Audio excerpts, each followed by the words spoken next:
오늘 저는 여러분들과 함께 요한복음을 좀 안내하고 싶습니다. 저와 함께 이렇게 함께 하시는 분들은 예상외로 요한복음에 대한 관심이 높더라고요. 아마 대부분이 이제 마르코 복음, 마테오 복음 하다가 요한복음은 아무래도 생소하니까 좀 어려워하시는 것 같기도 하고요. 그래서 어떻게 하면 요한복음을 좀 더 쉽게 이렇게 전체를 이렇게 볼 수 있는 길을 열을까 하고 제가 오늘 이런 주제로 요한복음 쉽게 이해할 수 있는 길 좀 여러분하고 함께 나누고 싶은 거예요. 그래서 제가 조금 도표로 하면 빨리, 도표는 아무래도 이렇게 우리를 일목요연하게 내용을 이렇게 제시하잖아요. 그래서 요한복음도 한번 그렇게 해보자. 그래서 제가 도표를 한번 준비해 봤어요. 자, 그 전에 분명히 말해서 요한복음은 어떤 면에 있어서 굉장히 묵상서입니다. 자, 공간복음, 마르코, 마테오, 누가는 예수님의 가르침과 삶을 실제적인 적용을 하려고 당시 상황 속에서 노력을 하고 있어요. 그런데 요한복음은 완전히 좀 색깔을 잘리합니다. 그래서 어려워할지도 모르겠어요. 그 예수님의 가르침과 삶을 곰새겼다. 새기고 깊이에서 이렇게 제시하려고 하는, 그래서 아마 요한복음을 묵상서다 이런 말도 나오곤 하지요. 그래서 정말 진짜 참 생명에 대해서 막 매달리고 있거든요. 사실은 우리 신앙생활은 그 생명에 매달립니다. 세상이 주는 생명이 아니고 예수님을 통해서 얻어지는 하느님의 생명에 사실 우리가 목숨을 거는 것입니다. 그런데 아주 대범한 것 같아요. 묵상서라도 요한복음은 처음부터 예수님을 1장 1도 하느님이다. 그렇게 높입니다. 얼마나 예수님을 깊게 묵상했으면 너무너무 위대한 나머지 하느님으로까지 예수님을 노래하고 있거든요. 1장 1절부터 보십시오. 그리고 아주 대범합니다.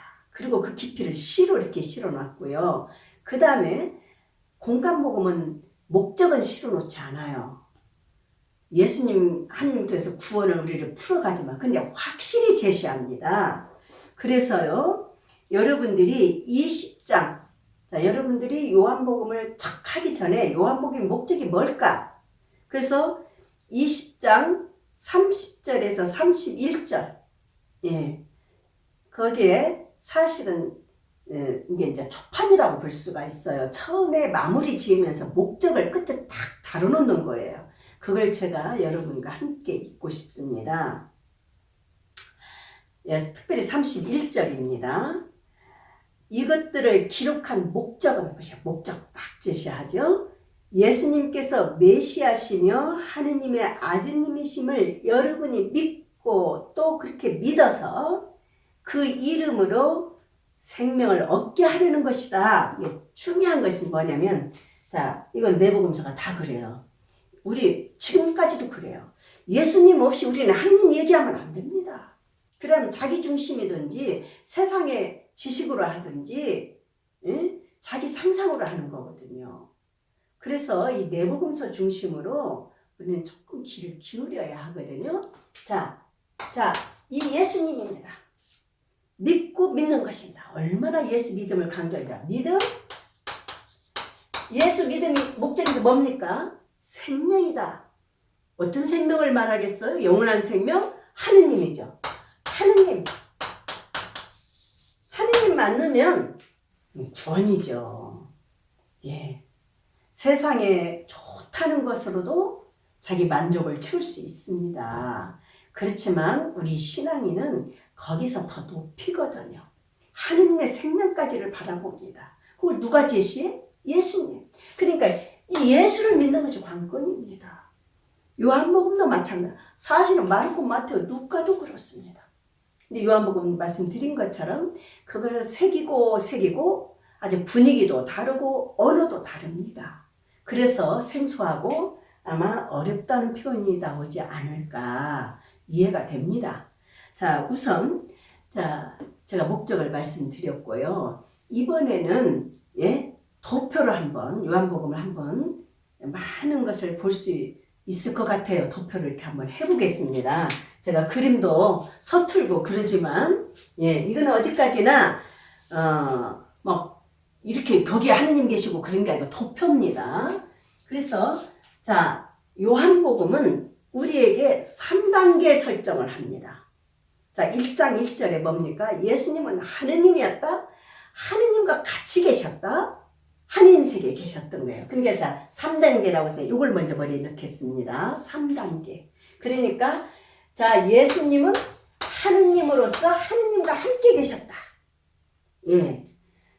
그 다음에 이 예수님이 세상에 오신다는 겁니다. 자, 이게 1단계겠지요. 그렇기 때문에 예수님, 하느님을 정확히 보여준다 이겁니다. 그럼 믿으면 하느님, 우리가 안전하게 하느님 생명을 만날 수 있겠죠? 이분이 세상에 오시는 것입니다. 어제 하느님 생명을 주기 위해서 파견받았어요. 그리고 일을 마치고 나면, 일을 마치고 나면 다시 이 하느님 세계로 되돌아갑니다. 상승, 하느님께 다시 올라갑니다. 귀환이죠. 하느님께 다시 올라가니까. 자, 이런 상승, 귀환. 이렇게, 여기 2단계겠죠. 세상에 와서 일을 하십니다. 어떻게? 표징 7개를 통해서 일을 하십니다. 그래서 아주 하느님을 생생히 느끼게 해줘요. 그리고 말씀으로도 뭐뭐이다. 계시가 있습니다. 그래서 이것이 뭡니까? 그런 것이 다 우리 구원을 드려요. 구원론하고 연결되는 거예요.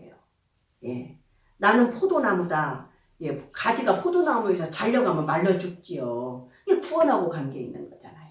그래서 2단계, 그 다음에 3단계는 뭡니까? 다시 하느님 세계로 간다. 영광의 차원이다.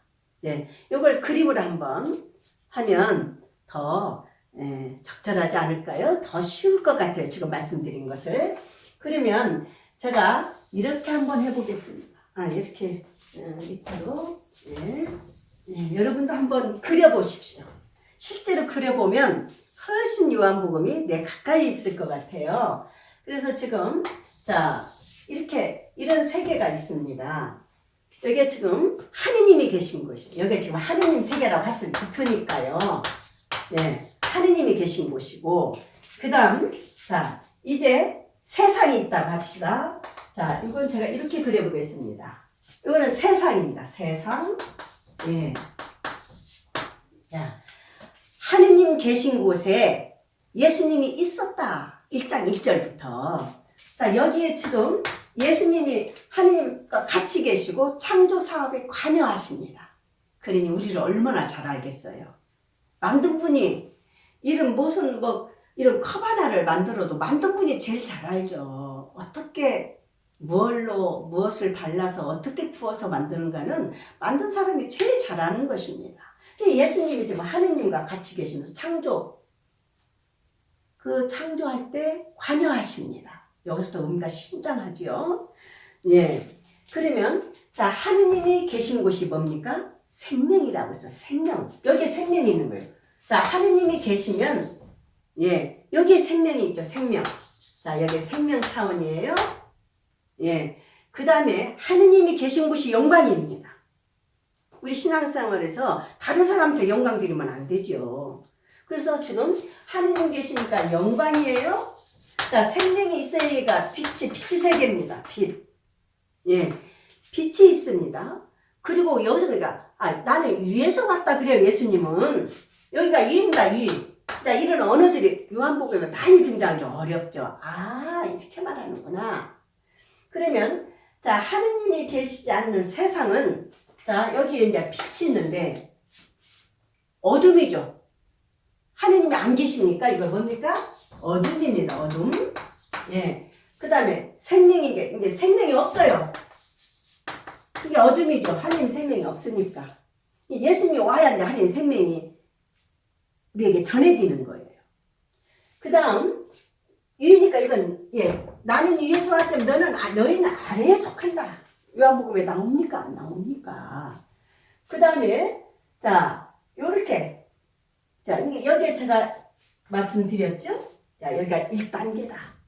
이런 세계 속에 계신 분이 어떻게 해요? 세상에 하느님이 보내셨어. 왜? 여기 우리를 구원하기 위해서 당신의 생명을 전달해 주라고 그 일을 맡겨서 예수님을 어떻게 했습니까? 하느님 측에서 이렇게 파견이죠. 예수님 어때? 내려왔다 강생이죠. 강생. 어떻게? 그분은 하느님의 생명을 가지고 우리 세상에 왔어요. 그래서 여기서 믿으면 뭡니까? 하느님의 생명을 가지니까 구원인 거예요.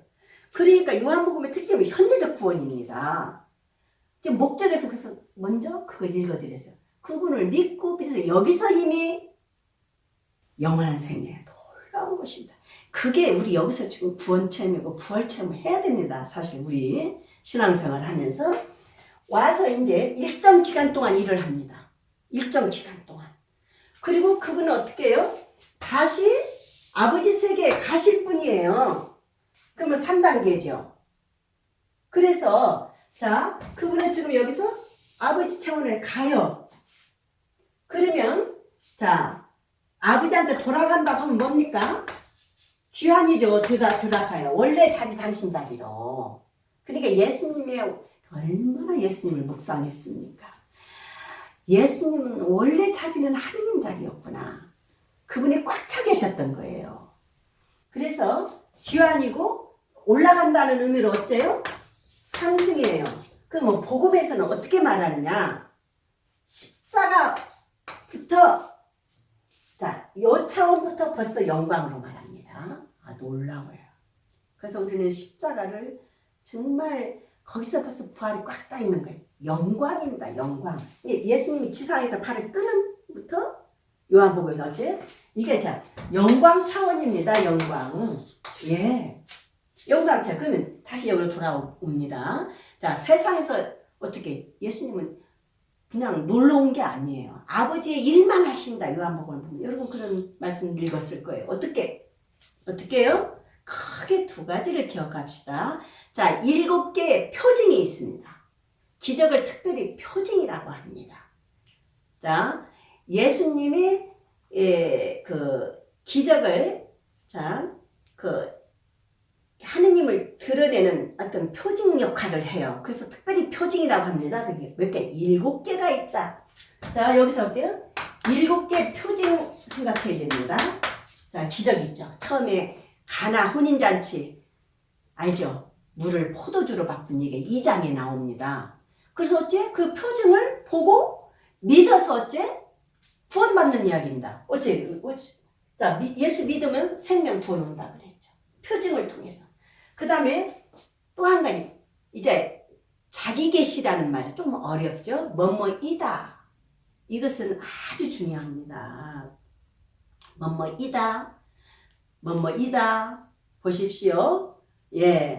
자, 나는 문이다. 나는 포도나무다. 다 이렇게 하시는 거예요. 나는 생명이요 빛이다. 나는 빵이다. 요한복음 6장 가서 보십시오.